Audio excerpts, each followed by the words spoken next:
Assalamualaikum warahmatullahi wabarakatuh. Selamat pagi anak-anak. Berjumpa lagi dengan Ibu. Apa kabarnya hari ini? Semoga sehat selalu ya. Nah, di video ini kita akan membahas mengenai materi pada tema 2 subtema 1 tentang jenis usaha ekonomi masyarakat Indonesia. Nah, kira-kira apa saja ya jenis usaha ekonomi masyarakat itu? Ayo kita cari tahu bersama-sama. Mari kita berpetualang mencari jenis-jenis usaha ekonomi masyarakat. Nah, sebelum mengenal jenis usaha ekonomi, kita perlu mengingat kembali apa itu kegiatan ekonomi. Kegiatan ekonomi adalah semua kegiatan yang dilakukan manusia untuk memenuhi kebutuhan hidupnya. Nah, ingat tidak ada 3 kegiatan ekonomi. Yang pertama ada produksi, distribusi, kemudian yang terakhir ada konsumsi. Nah, ada banyak jenis usaha ekonomi seperti usaha ekonomi di bidang pertanian, perkebunan, perikanan, peternakan, hingga pertambangan. Yang pertama adalah usaha pertanian. Nah, pertanian merupakan kegiatan penanaman tanaman produktif atau tanaman pangan dengan umur yang pendek. Tanaman yang sering ditanam misalnya padi, jagung, kedelai, dan lain-lain. Ada juga yang menanam sayuran, biasanya ada di daerah dataran tinggi. Kemudian biasanya kegiatan pertanian ini dilakukan di persawahan, di ladang, dan misalnya di sawah tada hujan. Yang kedua ada perkebunan. Perkebunan merupakan kegiatan penanaman lahan dengan tanaman keras dengan umur lebih dari 6 bulan. Nah, tanaman berumur lebih dari 6 bulan ini ada tanaman musiman dan ada tanaman tahunan yang berumur panjang. Misalnya kalau tanaman musiman itu ada tanaman tebu, tembakau, dan rosella. Sedangkan tanaman tahunan yang berumur panjang misalnya tanaman kelapa sawit seperti yang pada gambar tersebut. Kemudian ada kopi, cengkeh, teh, karet, cendana, lada, dan kayu putih. Nah, hasil perkebunan di Indonesia ini menjadi komoditas unggulan ekspor Indonesia. Kemudian ada usaha untuk meningkatkan hasil produksi agraris. Nah, hasil produksi agraris ini yaitu dari bidang pertanian dan bidang perkebunan. Yang pertama ada intensifikasi. Intensifikasi ini mengolah lahan yang ada, seperti dengan menyiram tanaman dengan pestisida seperti yang tampak pada gambar, kemudian memberi pupuk, kemudian mengolah lahan dengan baik, atau yang kita sebut dengan panca usaha tani. Kemudian ada ekstensifikasi. Nah, bisa dilihat di gambar ya. Ekstensifikasi ini merupakan memperluas lahan pertanian. Nah, dengan menanam tanaman-tanaman baru yang sejenis. Kemudian ada diversifikasi. Ini merupakan penganekaragaman jenis tanaman. Nah, di gambar dapat terlihat ada satu sawah yang ditanami dengan ada berbagai tanaman, itu ada jagung, ada kedelai, kemudian ada cabai. Nah, kemudian yang keempat ada rehabilitasi. Rehabilitasi ini memperbarui cara-cara pertanian atau mengganti tanaman yang tidak produktif lagi dengan penanaman kembali misalnya. Kemudian ada mekanisasi. Mekanisasi ini mengolahan lahan dengan bantuan alat atau mesin seperti pada gambar itu, mesin pemanen padi. Yang ketiga ada usaha peternakan. Nah, peternakan adalah kegiatan usaha budidaya hewan yang diambil hasilnya. Hasil peternakan terdiri atas daging, susu, telur, kulit, dan bulu. Nah, peternakan ini dibagi menjadi 3. Ada peternakan hewan kecil, hewan besar, ada peternakan unggas. Nah, peternakan hewan kecil contohnya ada kelinci, kambing, domba, dan biri-biri. Peternakan hewan besar misalnya ada sapi, kerbau, dan kuda.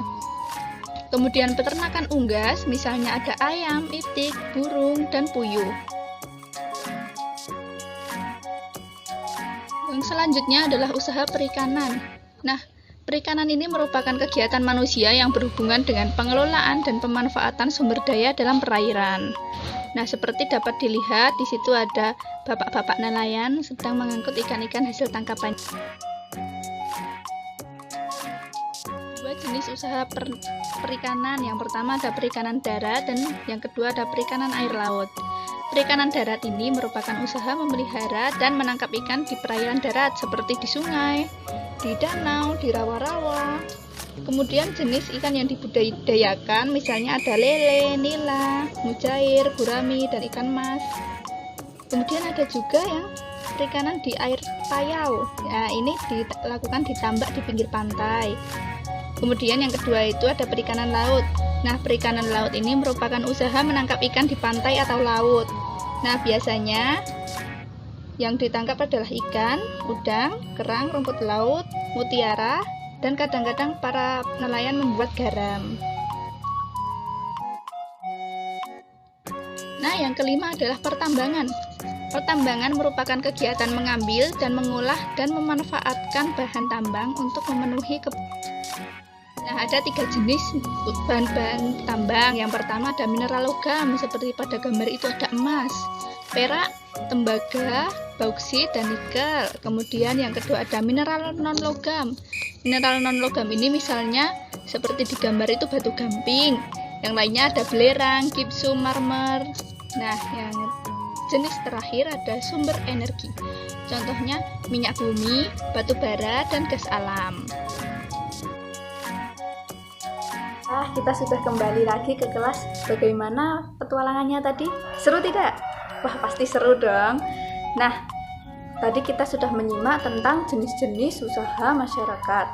Nah, tapi setiap usaha itu pasti punya masalah tersendiri, masalahnya masing-masing. Nah, kali ini ada Pak Tani yang mau berkeluh kesah tentang pertaniannya, tentang kebun semangkanya yang gagal panen. Nah, mari kita dengarkan Pak Tani. Puluhan hektar tanaman buah semangka di Kabupaten Jember, Jawa Timur terserang hama saat pergantian musim kemarau ke musim hujan.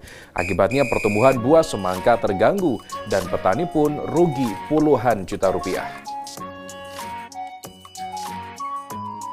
50 hektar lebih tanaman buah semangka milik petani tradisional di Desa Langkap, Kecamatan Bangsal Sari, Kabupaten Jember terserang hama virus daun. Virus ini ditandai dengan mengeringnya daun tanaman, yakni daun menguning, mengerut, dan keriting. Tanaman menjadi rusak dan kerdil sehingga pertumbuhan buah semangka menjadi lambat, kering, dan layu. Di kalangan petani, hama ini dikenal dengan virus trip yang terjadi di masa menjelang transisi pergantian musim kemarau menuju musim hujan. Daunnya ini tambah kecil. Keriting. Untuk buahnya gimana, Pak? Nggak bisa besar. Kecil ya? Ya, kecil. Ini umurnya kan 46. Biasanya tinggal 15 hari lagi panen. Buktinya agak gini. Berbagai upaya telah dilakukan petani, salah satunya dengan menambah air, pupuk, dan penyemprotan cairan untuk daun.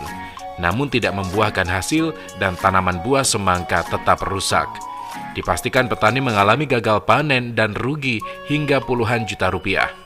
Karena dalam 1 hektar tanaman semangka membutuhkan biaya produksi hingga 45 juta rupiah. Nah, setelah kita mendengarkan keluh kesah dari Pak Tani tadi, coba bersama kelompokmu temukan penyebab-penyebab lain petani mengalami gagal panen.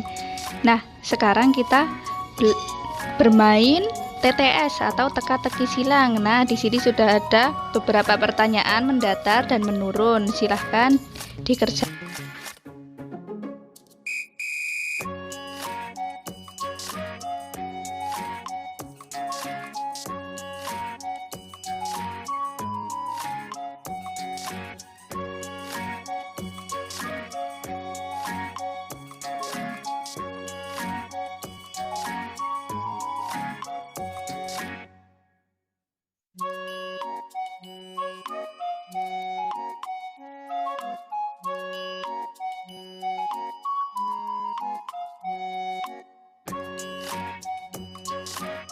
Nah, ini dia kunci jawaban dari teka-teki silang tadi. Bagaimana? Sudah benar berapa? Pasti sudah benar banyak ya. Anak-anak, kita sudah sampai di akhir pembelajaran. Nah, kita tadi sudah belajar tentang jenis-jenis usaha ekonomi masyarakat. Ada di bidang pertanian, ada perkebunan, ada pertambangan, perikanan, dan peternakan. Nah, kita tadi juga sudah mendengarkan keluh kesah Pak Tani, kemudian juga sudah bermain TTS. Nah, Bagaimana perasaan kalian setelah mengikuti pembelajaran kali ini? Pasti bergembira ya. Nah, sekian pembelajaran kali ini. Ada kurang lebihnya mohon maaf. Terima kasih sudah mengikuti pembelajaran kali ini. Semoga kita bisa bertemu lagi di lain waktu. Wassalamualaikum warahmatullahi wabarakatuh.